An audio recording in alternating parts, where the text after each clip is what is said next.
més important és que després d'aquestes eleccions tots els partits que estiguin a favor de la independència formin un govern d'unitat. Pensem que la independència del nostre país, que és aquest anhel tan àmpliament sentit pel poble després de l'11 de setembre s'ha pogut veure, creiem que totes les forces que estiguin per la independència s'haurien d'unir.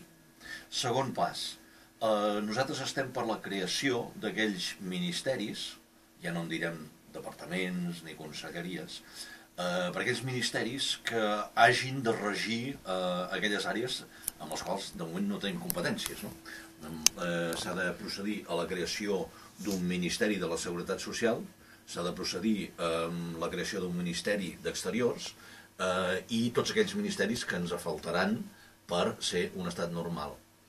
Tercer pas, no estic parlant de cronològicament, sinó és una cosa que s'hauria d'haver començat ja, no sé què espera el govern de Convergència, que és el tema de les relacions internacionals serioses. No estic parlant d'anar a fer... Un altre ministeri seria, Sí, no, però estic parlant de l'acció que hauria de fer aquest ministeri creat d'Afers Exteriors, que hauria de cultivar aquelles relacions internacionals que ens permetran accedir a un estat català internacionalment reconegut.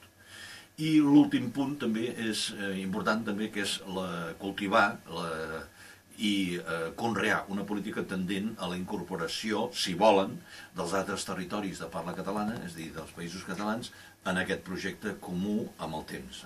No és una prioritat d'immediatesa, perquè pensem que el primer que s'hauria de crear és un estat català independent, i aquí és molt important que no parlem amb subterfugis, que no enganyem en el personal.